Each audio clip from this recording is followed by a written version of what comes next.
Right, on to rook versus bishop, and starting with just a rook versus just a bishop. The side defending, the side with the bishop, is in the wrong corner. Their king's in the wrong corner if the colour square of the corner square is the same colour square that your bishop's on. You don't want to be in that corner.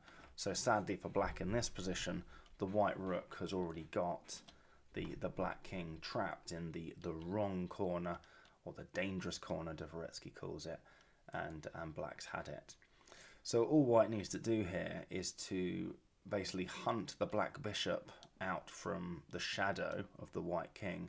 The black bishop's trying to hide down here in the shadow of the white king. And all we're going to do is we're going to sort of bust that bishop out into the open, so then we can attack it. And if we're attacking it, also threatening a checkmate there on the back rank. Even if the black bishop can make its way to f8 to block that checkmate, we then just play a waiting move, and we could actually pre-move rook takes f8 checkmate, because the black king's got to go to h8. It would be the only move for black in that circumstance. It's very, very easy once you've got the king trapped with your king opposite like this. You just come and hunt the black bishop out of there. And it can't do anything about it. Okay, it tries to stay in the shadow of the king. It just can't. The rook just keeps hitting it. Back to h2, rook g2. It's got to come out into the open. It can't even hide on f4, because if it comes to f4, king f5 arrives with check, and the bishop is lost. It's got to go out into the open. It might try something like bishop d6, so at least when we attack it, we can cover the d8 square. By the way, if the black bishop covers the d8 square the other way, then rook c2 straight away.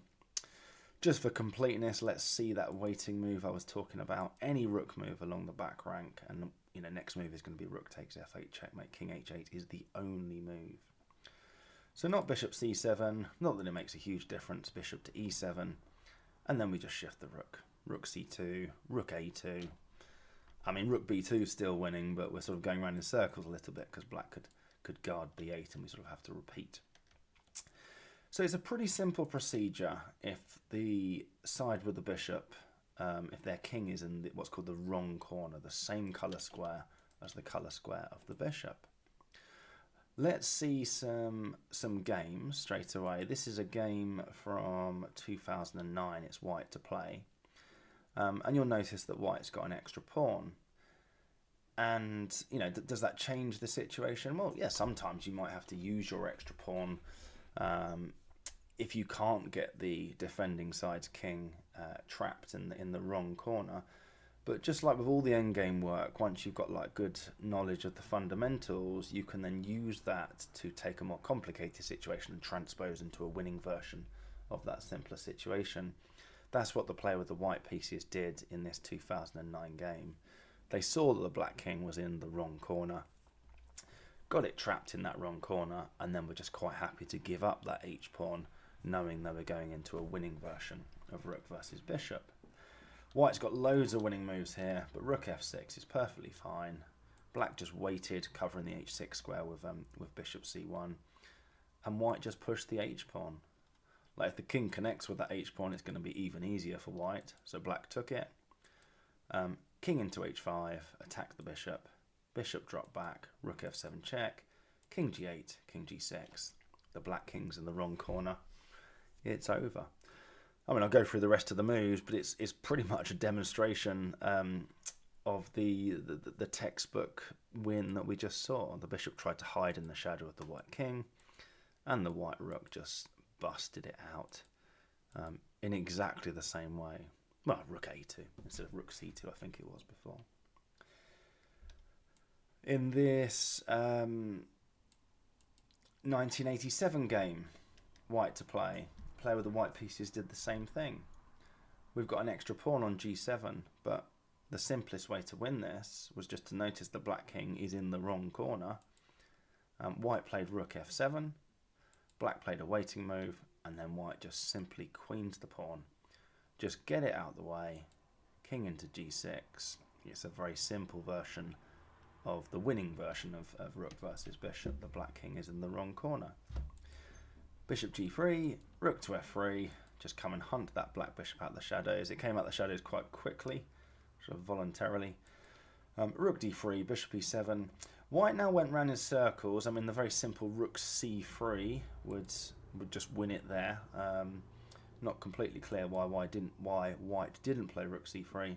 We saw rook b3, bishop back to d6. It's quite instructive though that white didn't, because then they had to sort of keep hitting the bishop. Something that's instructive here is that white has only 2 winning moves. One of them is to sort of admit that you messed it up and start again, just trap the black king in the wrong corner, and now come and hunt the black bishop out into the open again and try better next time.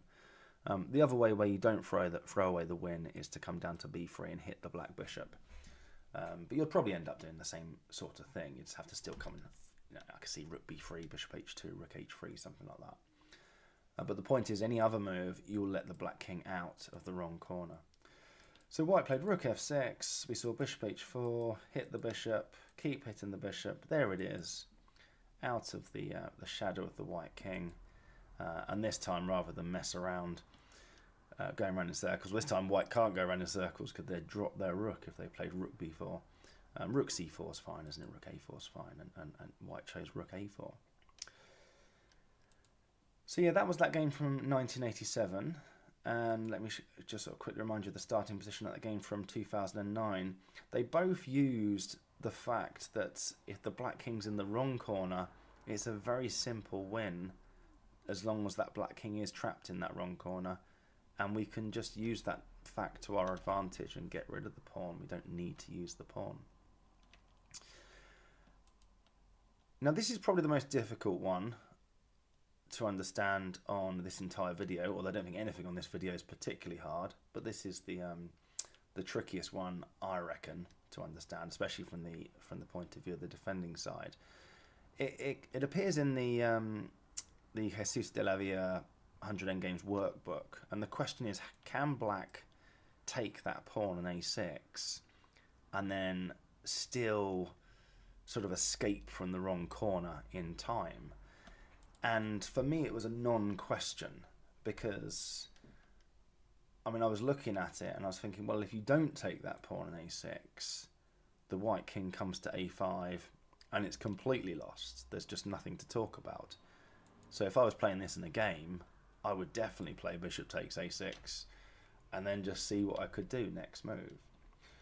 I mean, the answer is yes, it is objectively drawn and black does have to take on a6, but you know, we can see that if the king connects with that pawn, it's going to be even easier for white to win. It's not true, by the way, that rook and pawn versus bishop is always a win. There are some circumstances where even an extra pawn on the side with the bishop can still draw, but this isn't one of them, and allowing the white king to connect on a5 is going to be an even easier win for white. So let's go through it. I mean, bishop takes a6 is correct. It's the only way to draw it, king a5, and this was a game from 2004, and the player with the black pieces now went wrong. It's not difficult to see why they went wrong. There's only one drawing move here, and you'd either have to have very good knowledge of this as a theoretical position, or do some very good calculation over the board to see where you want the bishop. In the game, bishop c4 was played, and now white's won. We saw rook c6, hitting the bishop moved, rook c7 check, king b8, king b6. I mean, that's basically a mirror image of all the ones we've seen so far. This is going to be the fourth time, I mean, I'll just go through the rest of the moves, that we've seen the defending side's bishop hunted out into the open, out of the shadow of the white king. There's that final attempt, the rook shifts and it's over. Okay, so bishop c4 lost the game quite quickly. Fine, but what should black have done instead? Well, one thing you might think to do is bishop b7 to guard the c6 square, so that white can't trap your king in the wrong corner. Unfortunately, white can then pin it to the king, so the black king has to move, and then the white king comes into b6, and it is also just completely over. There's just nothing that black can do there. This is about to happen once you've defended the fact your bishop's being attacked, And if the black bishop lands on c8 and white has to play a waiting move and pre-move rook takes c8 checkmate, who cares? This is just completely over. So we can't play bishop b7 either. What about bishop e2? Is that going to be any good? When we get onto the right corner, which is happening very, very soon, just because you've got your king in the right corner doesn't automatically mean that it's a draw. You have to keep being a little bit careful. There's something called a right corner catastrophe. And the short version of the catastrophe is that you haven't got your bishop far away enough to give it some checking distance. If you've got your bishop in too close to the white king, then you're in trouble. Okay, we'll see the right corner catastrophe in a minute, but yeah, that's sort of the abbreviated version. So getting your bishop a long way away from the action so it's ready to check from a distance is actually a very good idea. But here we'd see rook f7 check, king b8, king b6. Black king's got to escape that. Well, it's not checkmate necessarily, because again we could block on c8, but we know that that's just completely over. So the black king tries to run away, and here's the problem. White can follow it with king c6. Now I'll carry on with the next couple of moves in a sec, but what black would really like to do here is take control of the c6 square. Back in this position, black had to move their bishop knowing that whilst their king's in danger of being cornered in the wrong corner, they've got to control the c6 square. So this bishop e2 move doesn't do it, because here, when we want to check the white king off the c6 square, we can't, because the white rook is guarding that f3 where we'd like to check. So the black king has to keep running. By the way, if the black king steps back in to b8, then we're going to get rook c7 followed by king b6, and we've seen that many times. That's the king in the wrong corner. So the black king has to keep running. White king comes to d6, and yeah, the black king's got to move again. There's no point in the bishop doing anything. Like if the bishop gets ready to land on e8 after rook f8 check, again white can just play a waiting move and then win the bishop. So it has to be a king move. It can't be king e8 because that picks up the bishop. That was one of the problems of bishop e2. So the black king has to go back to c8, but then we see rook c7 check. If the black king goes to b8, then the c6 square is not under control, so there's nothing that black can do to stop the white king getting to b6, and we've seen that as a win loads already. So in this position, the black king has to go to d8, and white then just hits the bishop. Okay, rook c2. The bishop desperately tries to go somewhere where it's not going to be attacked. Like all white's trying to do here is hit the bishop until they're forking the bishop and some kind of back rank, either checkmate or an immediately winning check. Any bishop block on c8 or e8 of a check on the back rank, black's lost. We've been through that. You just play a waiting move. So black's desperately got to move their bishop somewhere, and again tries to do it in the shadow of the white king. But rook d2, and there's nowhere for that bishop to go. It has to step out into the open. It can't go to e4 or c4 because the white king discovered check will pick it up. Come back to the relevant square to pick it up. It can't go this way down the board because, well, obviously it can't go to the second rank, but b1, for example, that will fork the bishop and rook b8 mate. So where can it go? Well, the only try left really is bishop a6. The white rook hits it anyway. It's got to cover the a8 square. But now on b7, the white rook can shift over to the other side of the board because the bishop is blocking this runaway fleeing route for the black king. And the bishop's gone. Okay. King e8 would still go check and then come back and pick up the bishop on the next move. So it's just over. So bishop c4 was played in the game and it doesn't work. We've seen bishop b7 doesn't work. We've seen bishop e2 doesn't work. Bishop e2 was kind of close, but that white rook was just sort of like guarding the f3 square. We wanted to get onto this long diagonal. Okay, f1's clearly silly because the rook guards it already. Can you guess where the black bishop needed to go? And yeah, bishop d3 is the right move. So let's see why. Rook f7 check, king b8, king b6, black king runs away, white king follows it. This is the difference. Bishop e4 check, white king moves, and then the black bishop just keep on this diagonal. Okay. It was actually fine to go to h1, believe it or not. It looks like I sort of wouldn't want to go to h1, but all of these squares here, they're just fine. Don't get too close, but I possibly not that one, I'm not sure. I think that one's right as well, actually. Just keep controlling the c6 square. This is the important square. Because, I mean, the point is that after rook c7 check, well, this is a bit where if you wanted to, you could pause the video and think about what your move should be. You shouldn't have to think about it for long, but do think about it. You know, don't forget to use your brain in these situations. I sometimes forget to use my brain. I could see myself messing this up, going, oh, well, you know, I don't want to be in the wrong corner, so I'll go that way. And it's just like, well, that was a bit daft, wasn't it? You just lost the game. So you've kind of got to step back into the wrong corner, but it's only the wrong corner if white can get you sort of in prison in that wrong corner.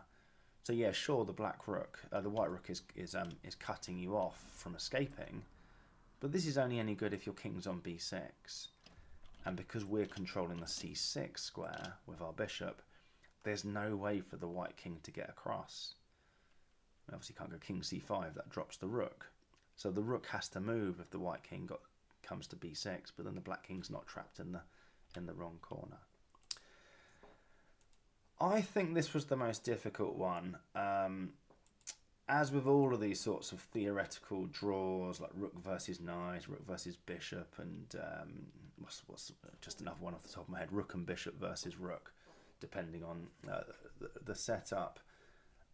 I think we've got to practice them. We've just got to try and see if we can do 50 moves against the engine. And because I think this was the most difficult, I'm going to have that as my starting position, or that as my starting position for an attempted 50 move. Can I last 50 moves against Stockfish? And you could just stop the video at that point if you're sort of bored silly and want to have a go at it yourself instead. But that's what I recommend. I think that's the best thing to do. Before we do that though, let's get onto the right corner, which I think is even easier to practice. I have practiced this a couple of times against Stockfish. I'm not going to do it in this video.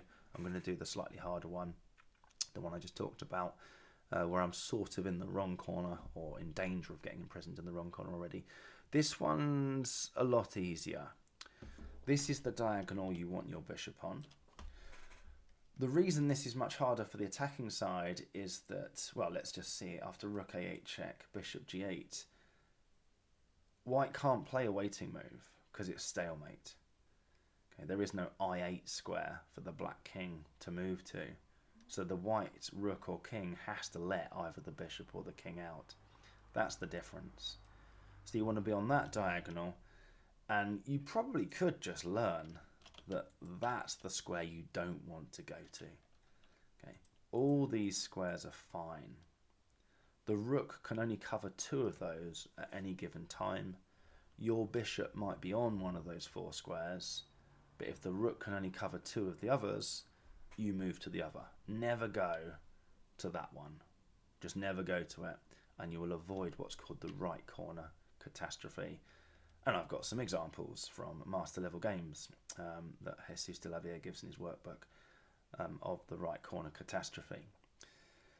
I think he's just sort of astounded that such, I think he would regard it as a very basic error, is made by these titled players.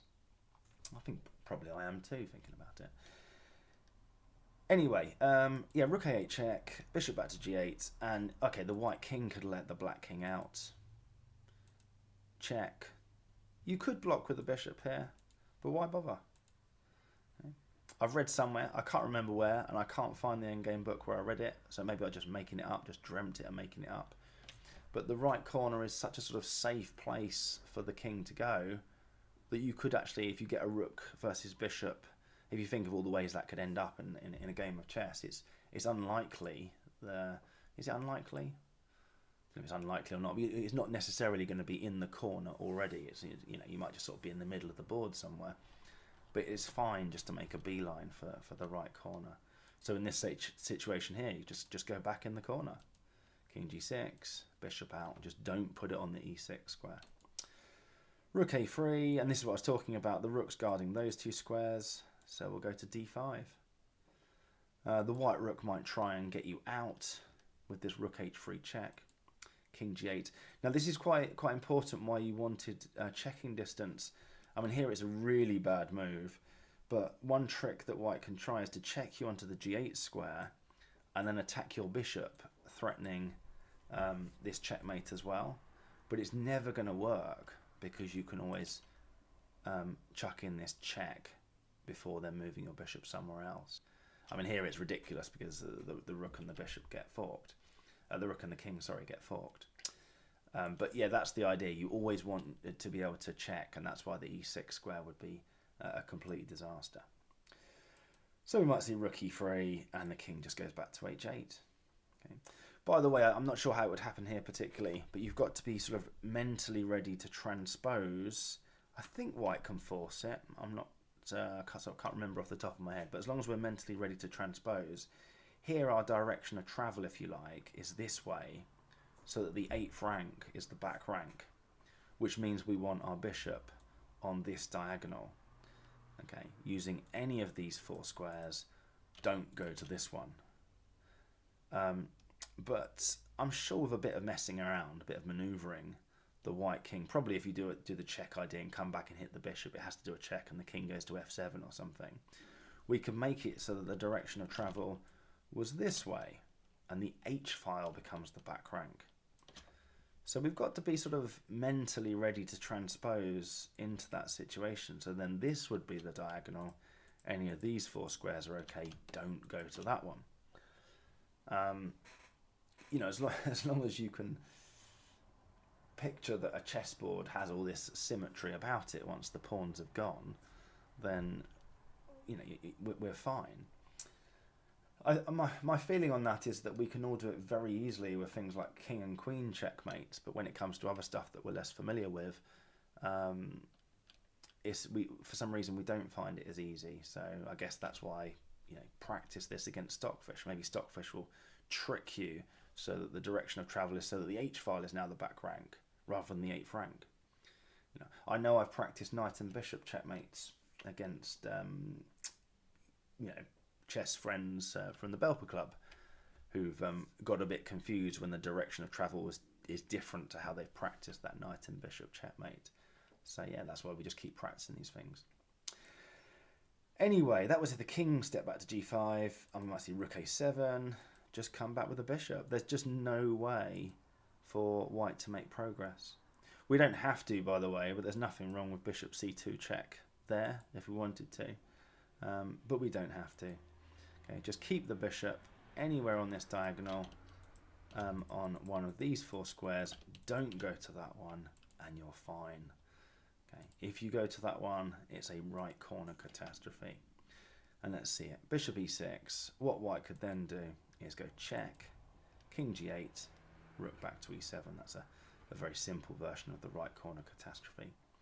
Because the bishop's being hit, the king can't go back into the corner to sort of safeguard, you know, clear the g8 square for the bishop, and we can't. It's because the bishop's gone to e6. There isn't any checking distance. If the bishop was being hit, I'll do that in red. If the bishop was being hit anywhere else on that diagonal, there's the check that you could play when the bishop's being hit. Right, let's see that right corner catastrophe. I forget how it's worded, but it's something like choose between. It's black to move. Choose between a particular square on the board and some other move. And how about I phrase the question differently? Guess what black played next so that white's just won.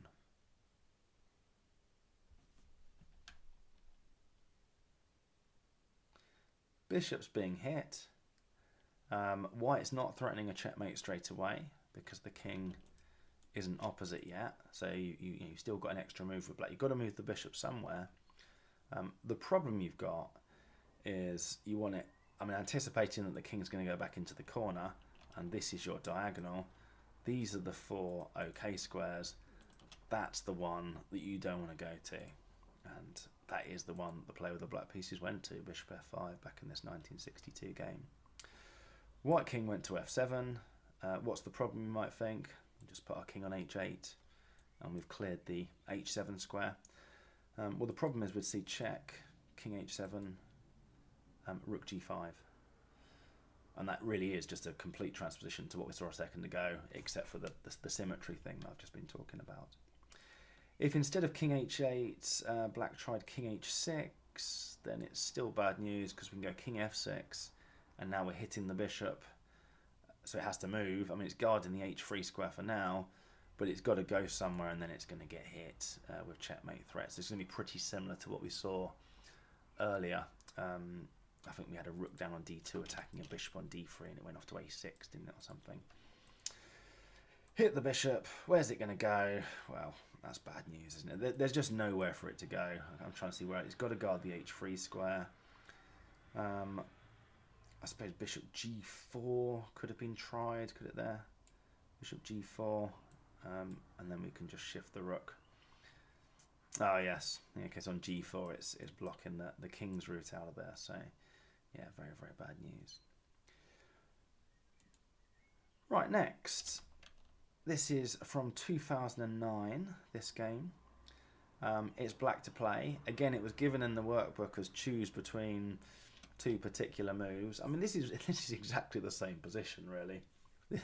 I'm just repeating what was just happened. This is the same thing as what we just saw in that 1962 game. If you grab your head and sort of turn it 90 degrees to the left, then or the right, whichever way, and then you go, oh, that's just the same position. What did black play that's considered to be the right corner catastrophe? Something like bishop g3, perfectly fine. Bishop h2 would have been fine as well. There's other moves actually that would have been fine here as well, which I'm not going to investigate because this is the diagonal that I'm interested in. But what wasn't fine is what was played in the game, bishop d6. Right corner catastrophe. White king came to b6. The black king stepped to a8, and we saw the same as before. Rook a7 check, king b8, rook d7. Or instead, if the black king had come to c8, then we could have gone for king c6, hitting the bishop. Bishop has to move. I don't know, bishop a3, say for example, and then we can fork the bishop and this checkmate on a8. Right, I think I'm going to... I've still got one more position to go through, but I'm going to go through just what I recommend you do is, or recommend we all do, is just practice this. So I've gone for the position that's the hardest. I'm going to play this as black against Stockfish.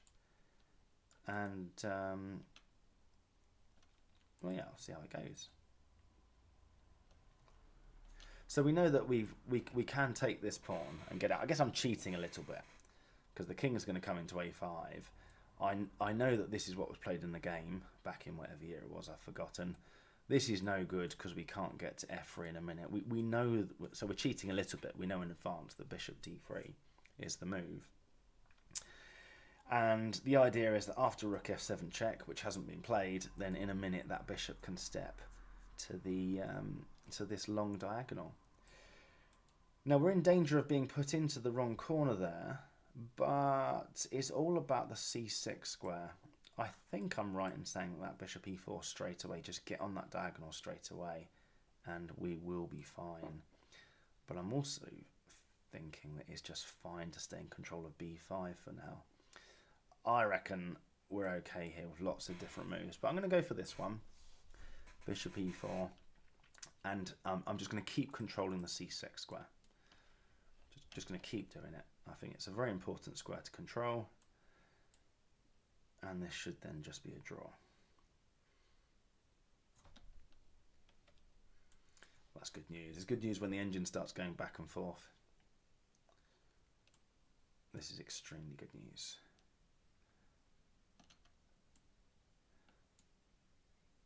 Got to be a little bit careful that we don't get our bishop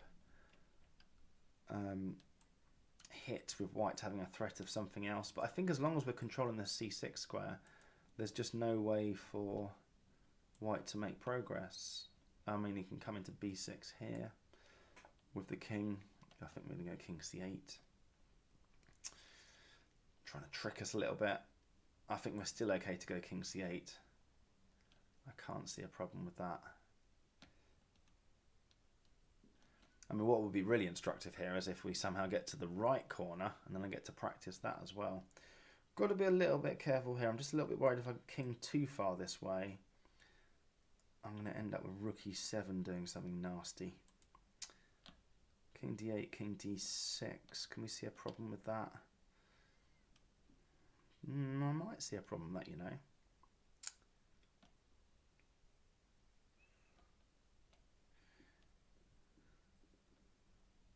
I think we'd have to go back to the wrong corner, and it's fine. Let's go king d8.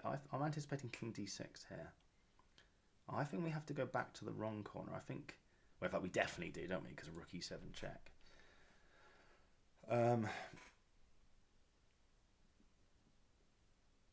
Okay, we've got to check on c7. Now, if king, I think if king d8, we're going to be in trouble, because white's going to be able to. I'm reasonably sure in saying that I'm right in saying king d8 is going to lose, because the white rook is going to be able to step back, hit the bishop, and keep hitting it until it's forking our bishop and a back rank checkmate or completely winning. I mean, it's sort of checkmate with the caveats that black can block with the bishop, but we've seen that white just plays a waiting move and the bishop's gone, it's completely over. So I think by process of elimination, it's got to be here. And if we weren't controlling the c6 square, this would now win, because we can't stop the king getting to b6. That has to be done in red and then green for some reason. And we're in the wrong corner. But because we're controlling the c6 square, white's not really set us up as, we're not really in the wrong corner. I know we're in the wrong corner, but we're not fully in the wrong corner. So just keep controlling the c6 square, and I think we're okay. I'm only 15 moves into this 50, by the way. I think this is also fine. So this is the direction of travel. This was like the back rank. Now this is the back rank, or it's threatening to become the back rank. I still don't think it's a problem as long as we're controlling the c6 square.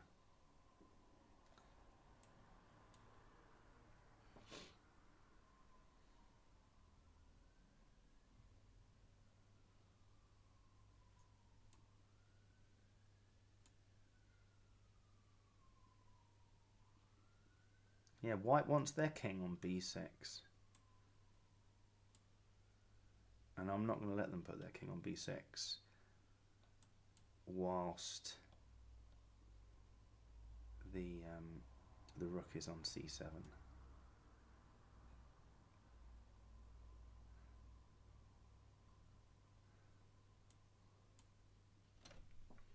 I'm keeping the bishop out the way, but always keeping it on this long diagonal, controlling the c6 square.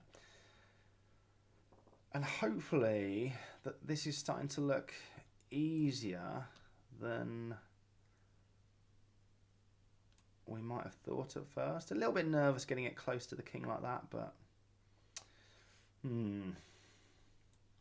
I think that's okay actually, bishop h1, but I'm not putting it there.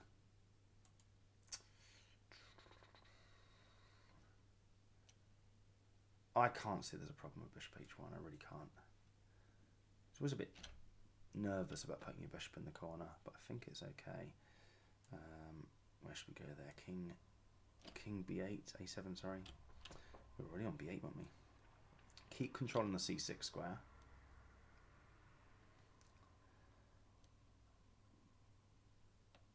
And yeah, I don't think white's threatening anything new there. Okay, so now we're trapped.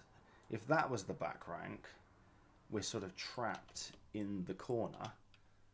And if the white king could get to c7, we've lost. But just keep controlling the c6 square, and the white king can't get to c7.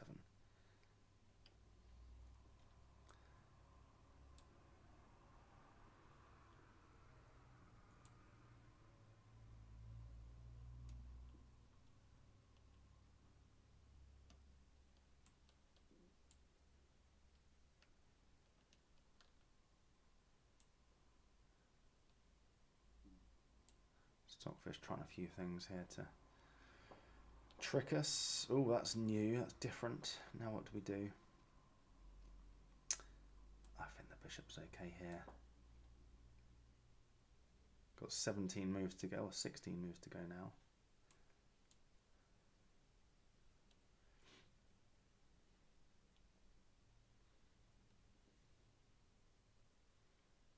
Okay, I think that loses on the spot to rook f7. So let's go back into the wrong corner. But it's not really the wrong corner because we're not trapped properly in the wrong corner. I think this is actually looking easier than I thought it was, you know, just keep controlling the c6 square. I mean, hopefully it's got to the point where this is just utterly boring for everybody watching because it's just so easy. Hopefully you're thinking that. Is there a problem with bishop e4? I don't think so. Bishop e4. And I sort of set myself up for jokes there, didn't I? So it was utterly boring from the start of the video, John. All right.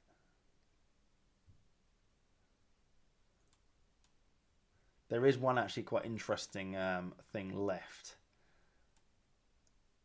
later on. But I've only got 8 moves of this to go.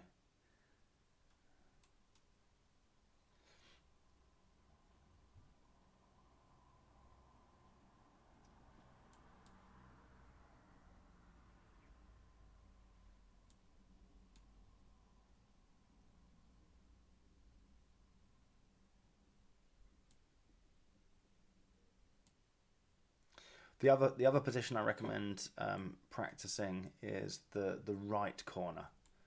Just try any old position with your bishop in the right corner, and although in a way, sort of what is there to practice? You just don't do that right corner catastrophe, and you'll be fine. I mean, it doesn't really matter what I play here because I've only got one more move left. But let's not play what would be a losing move if this wasn't my 50th move, which it is. So for some reason that's, there you go, 50 moves without progress. Done. Right, if you're still with me, I've got one more position to show. It's actually from John Nunn's endings book, and it's really quite an entertaining position. It's a study from 1951, and it's where the black king is in the right corner, isn't it? The black king's in the right corner because that colour square is the opposite colour to where the bishop is. But this is actually 1 for white. It's very interesting. And the reason it's 1 is that although the black king's in the right corner, they haven't... white can sort of stop them getting the ideal setup. They want their bishop on this diagonal with the king shifted to h1. But they're not able to set it up in time. And the black bishop doesn't actually have many squares. You could pause the video and work out how you're going to win it if you like. There's a series of only winning moves for white, and they're not moves you would think to play. But if you start to notice how few squares the black bishop's got, you can kind of throw the right corner, wrong corner stuff out the window and just approach it as a puzzle in its own right. And John Nunn even writes about how that's what we should do in chess. You know, we shouldn't just learn a bunch of rules and always apply them. We should always be thinking about the game that's actually going on. You know, even if it sort of seems to fly in the face of a principle or a rule that we've that's really embedded in our thinking. Anyway, King f2 is the opening move, threatening Rook h5, which would obviously be disastrous for black. So the black king's got to get out of there. And they haven't got time to go to h1 because the bishop is not on this diagonal yet. So king h3. There's only one winning move for white from here. And who would think to play it? This is brilliant. King e2. Bosh. And look, where does the black bishop go? It suddenly doesn't have any squares. They're directly covered by the rook. These squares are directly covered by the king. This square is indirectly covered by the rook. This square is directly covered by the rook. This square is indirectly covered by the rook. I'll leave you as a puzzle as to why h6 and c3 are indirectly covered by the rook. So we've got c1, which is going to be the main line, but we've also got bishop f4. But if bishop f4 is played, then the white king steps back to f3, and we've just forked the bishop and this checkmate threat. So the bishop's gone. So back here, the only sensible square that black's got is c1. But then we can play rook b1. Okay. We might see bishop g5. Again, if bishop f4, the white can come to f3 and hit it. And if the bishop goes back to d6, we've got check, king h2, and there's no stalemate thing going on here. We just play a waiting move. There was no waiting move with the rook, but there was one with the king. Okay, so from this position here, there's only one sensible place for the bishop to go, which is to g5. King into f3 anyway. Black king comes and stops the checkmate threat. The problem with g5, by the way, is this running away has been taken away from the black king. So king h2, we'll go check. If king to h1, well, first of all, sorry, if king to h3, then rook b7, and it's curtains. Again, the bishop's in the way of the running away. Rook h7's about to happen. If the king runs away this way, then the rook goes to h7 and comes back and pins the bishop to the king. So instead of king h3, king h1, but now we see king g3, and the only way that the black bishop can get onto this diagonal is to step onto the right corner catastrophe square, which is e3. Rook h2 check, king g1, rook e2. Absolutely incredible study, making what is a fairly straightforward theoretical position. You know, the rook versus bishop, there's a wrong corner, there's a right corner. There's a few sort of slips and things to watch out for. But really, you know, it's pretty simple, I would say, compared to so many of the other things that we do in the endgame work. And yet here is a study from 1951 that sort of just turns that on its head. I doubt anyone's seen it in this video, because you probably all switched off a long time ago when I was doing my 50 move attempt against Stockfish.